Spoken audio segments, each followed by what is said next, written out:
Get him hard, Eddie.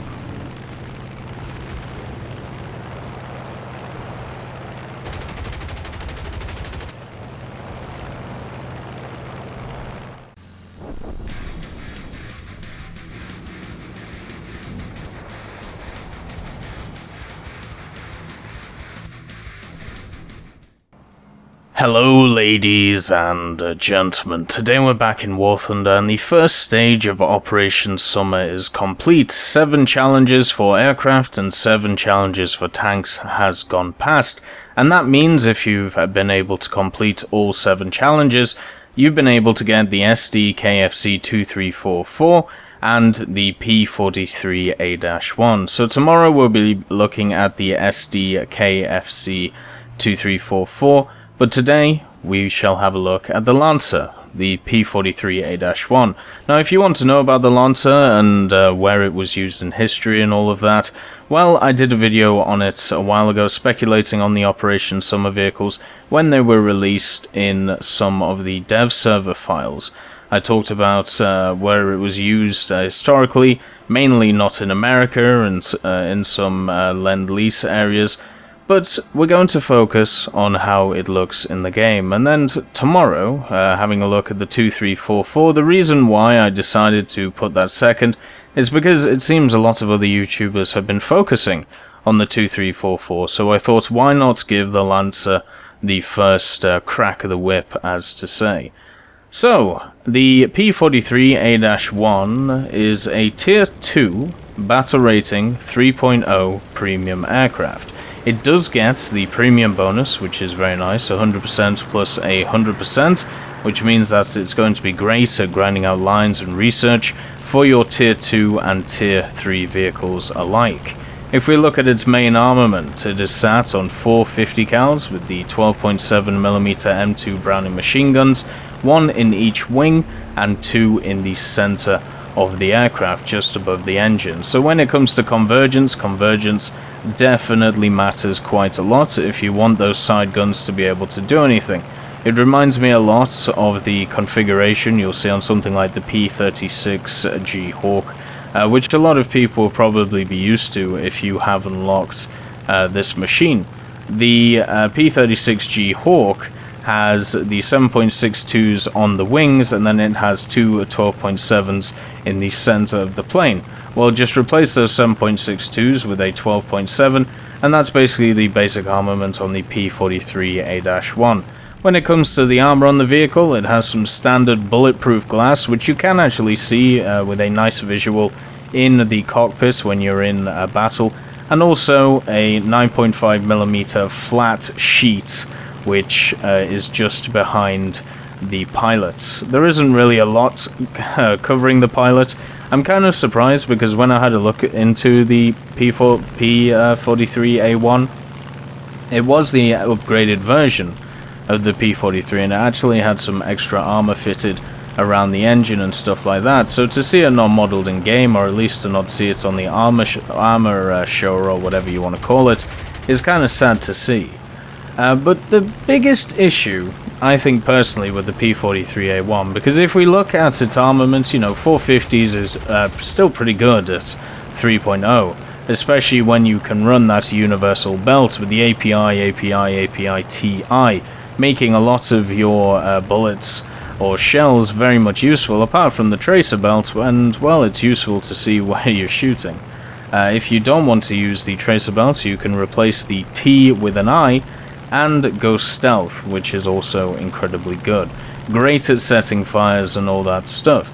But generally, when I look at new vehicles, especially specials and gift vehicles, what I like to try and do is compare them to machines they may come up against. But in this case, I think it's actually a much better comparison to compare it to machines that it's competing with for your affection in the American Army.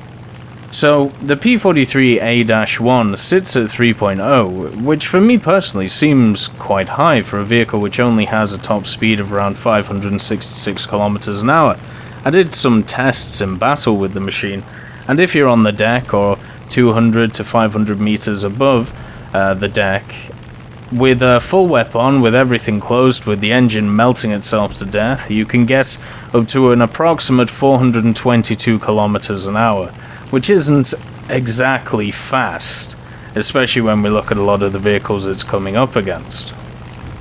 Another interesting thing is that above 750 kilometers an hour, its elevator locks out incredibly hard, making it quite hard to be able to pull out of a dive. But generally, you shouldn't really be able to, or you shouldn't be able to. That's the wrong wording. You shouldn't be going over 750 kilometers an hour in this thing. Generally, the sweet spot seems to be between 400 and 500 kilometers an hour. I've seen a lot of people complaining about the engine overheating in the P-43, but if you keep it in that sweet spot between 400 and 500, especially the low 400s, which generally you can cruise at the majority of altitudes, you're not going to run into that issue. The engine will keep itself cool. It seems like a lot of people are climbing in the thing at about 280, 300 kilometers an hour, and they're wondering why their engine is dying after, 5 to 7 minutes. Well, it's because it's meant to go over 400 kilometers an hour in a straight line. It's not designed to go at these lower speeds where it's going to overheat and kill itself, even if its radiators are fully open.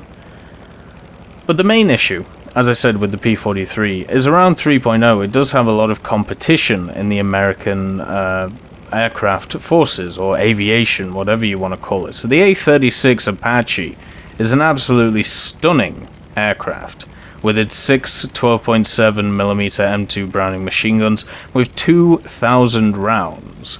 And at the same time, the P-43A-1 only has 800 rounds, which means you have 200 rounds per gun, which may seem like a lot, but because of the high fire rates of the 12.7mm, it can feel like you go through those rounds incredibly quickly. So the A-36 actually goes faster than the P-43A-1.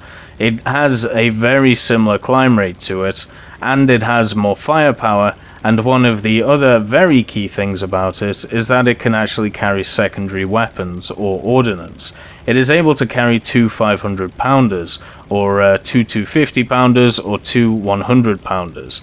And the thing is, with the P-43A-1, even though in real life it was able to carry, I believe, either 2 100 or 2 250-pounders, in-game it is only limited to its 4 12.7mm machine guns, which is very sad. But when I look at the Apache and I compare it to the P-43A-1, they're exactly the same BR. I have no reason why I would pick the P-43A-1. The only reason I can kind of come up with in my head is that when you are dealing with a vehicle which you are at a lower altitude and you are running at a lower energy, the P-43 will be able to snap around a bit quicker in the turn fight. But the A-36, you should never really be in that position anyway. On top of that, if you were around when the Thunder League was going on, you may remember the P-51A. The P-51A was the vehicle where if you decided to complete some of the challenges which were set forth by Thunder League, unlocking camouflages, and also you were able to unlock the P-51A. This is a Tier 2 battle rating 3.0 Mustang with 4 12.7mm machine guns, 1260 ammunition.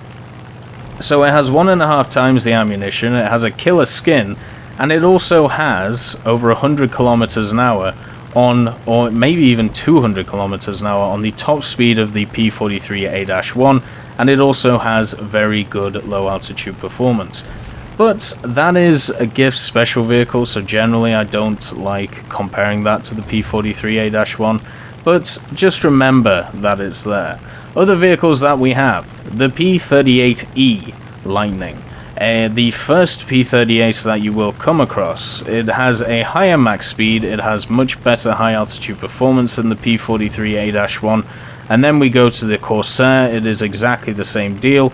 The P-39N-0, once again, same deal, apart from the Aerocobra in this sense actually has better low altitude performance as well compared to the P-43A-1. So when I first got this thing around 3.0, I thought, well, we have all of these wonderful American aircraft which all have different playstyles and all work in different ways, and they work as a wonderful homogeneous group. So how is the P-43 going to act? And the P-43 in itself, it just seems like it's kind of a really not very good middleman. It is a machine which is able to climb just slightly better than the Apache. And generally, if you climb at 15 degrees, you will get to that 4,000 meter mark in a decent amount of time. You won't be able to outclimb BF-109s, which you will come up against quite a lot, but at least you'll be able to get up to 4,000, be able to outturn them if you have higher energy and stuff like that. But if we compare the top speeds of these machines, or how they handle at higher speeds, the P-43 is at a massive significant disadvantage to basically everything around its BR, apart from maybe the Airacobra, where the argument can be made either way, which is not, great for it. And the fact that it has no ordnance puts it on a much lower rung than a lot of these vehicles which are able to carry ordnance, such as the Apache, even the A-20G if you want to throw it in there.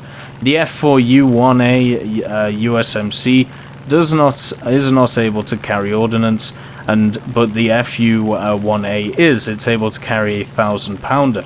So when we look at it, compare it to how well it will do in mixed battles and ground battles, well, it has no ordnance on the P-43, so it's going to be pretty much useless there.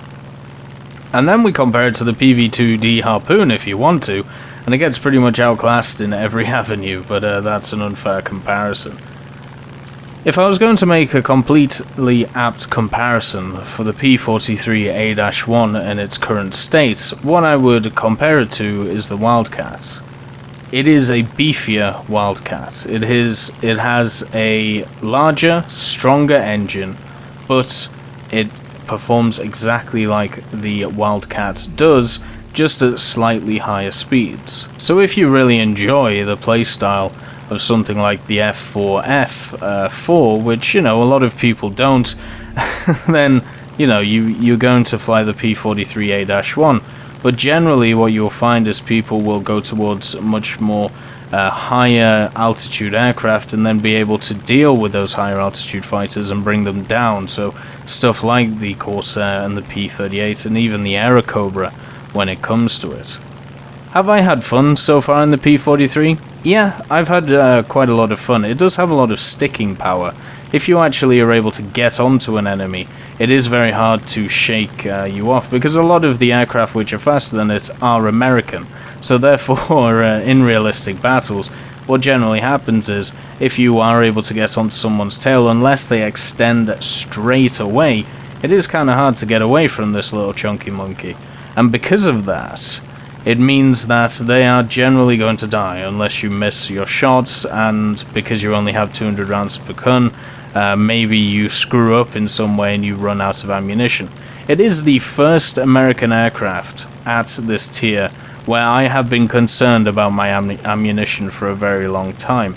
The P-38E is probably the other one which I've been concerned about my ammunition, but that's only because I've been concerned about the cannon rounds. You still get you get 2,000 12.7mm rounds in the P-38E Lightning.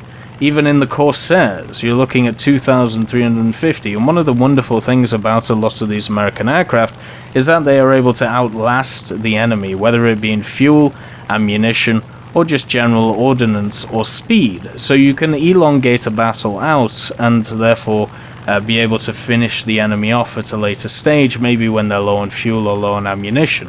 The P-43A-1 goes against this, and generally that isn't good, especially when you set it up with the rest of the team. So, in a way, it is a fun aircraft to fly, because it does have that Wildcat idea of being able to turn with enemies, having a little bit of speed on its side, having guns which are good enough to take out enemies, having those API and I rounds, being able to just set stuff on fire and watch them burn. But is it as combat effective as some of the other planes that you can pick for America of this tier? No. It definitely isn't. It is not as good as the A36, the P-51A, the Corsairs, the P-38E, when we look at the current meta in War Thunder, even at Tier 2. But that doesn't mean it's not fun to fly, and that comes to the question, is this a good special vehicle or gift vehicle? And in my honest opinion, I think it is. Because this thing is not going to crush the meta. It's not going to be a trailblazer, but it is still combat effective at 3.0. It could be 2.7, but then I would probably complain about why is the Wildcat at 2.7. It could be at 3.3, but then I would probably bring in, well, the P-39Q is there, and also so is the USMC Corsair. So yeah, that's, you know, I would complain either way when it comes to stuff like that. But you can still have fun in it, and you can still be combat effective in it, but you are not going to be the best in your class when it comes to comparing it to the American tech tree. And I think that's what should be aimed for when we look at these special vehicles. A vehicle which is good enough to be used and useful, and good for premium users who want to get some silver lines behind them, but not too good that it takes over the meta, just like how a KV-220 has the ability to do, or something like a I-301 did take over the meta when it was released a very long time ago. So in my opinion, even though this thing may not be the strongest, and a lot of people may be disappointed in it, I personally think this is an amazing addition to the game. Just because it is the epitome of what I believe a gift vehicle should be. Something that is enticing, something that is different to anything else we have in game, or at least a different model in itself. Even if the engine is stripped from a B-17, the 12.7s can be found on any other American aircraft around here. It kind of looks like a shortened dwarf-sized Thunderbolt. It acts very much like a cracked-up Wildcat, but it is its own machine. And also, it leaves the possibility to have the P-43 in the normal tech tree. And that's what I think we will see. I think having the P-43 in the normal tech tree and the P-43A-1 as a special gift vehicle is a wonderful compromise to have for a gift vehicle. So even though it's not flashy, even though you know, it isn't the same as something like an SD KFC 2344 with its big ass gun which you can flip around the place, jump off mountains, and get weird skill shots with it, flank the enemy and stuff like that. This is a machine that for me is what I would like to see when we look forward for gift vehicles. Now I do want to mention some small bugs that I've found with the aircraft. They are incredibly small and basically visual bugs, so nothing to do with the performance of the aircraft or anything like that. But if you are in first person, when you're in the cockpit itself, if you decide to try and open the cockpit and you are at a lower speed, so you can do, or if you're even on the ground at 0 kilometers an hour or whatever you're at, you can open up the cockpit and it will make the whooshing noise, but the cockpit itself will not open. Now if you go to the third person view, you will see the cockpit itself opening and closing. So therefore there is a little bit of a bug in the first person mode. You hear all the sounds and stuff as if it's opened, so therefore it's just a small visual bug. There's also another one where if you are buttoned up in the cockpit and you are climbing or trying to go in a straight line quite quickly and you turn around your character in first person in the cockpit, it will sound like the cockpit is open, as if there is like a hole in it, and all of the air is coming through it and coming at you. So those are two small visual or even sound bugs, which I'm sure will be fixed as we go along. And another nice little visual effect is that you can actually see the turbo supercharger at the bottom of the fuselage. It's exposed there. It's like a long If I was going to describe it, it's like a long pipe in the middle of the fuselage, and I just thought that was a nice little addition to the model, which they didn't really have to do, but to keep it historically accurate, it is really nice to see. But overall, the perfect gift vehicle. Not going to be a trendsetter, but definitely fun to fly. Make sure to watch your engine overheating, and make sure to keep it above that 400 kilometers an hour to make sure your engine doesn't kill itself. And at the same time, also watch your ammo count. This will be a decent trainer, as is a lot of aircraft around this area for the Americans, just because it gives you that little bit of leeway with the turn that it has. And don't take it over 750, because then the elevator will just lock out and you'll be, well, you'll be swimming with whatever land animal is sat on the ground today. Let's call him Igor. I hope you all have a lovely day, and I'll see you next time.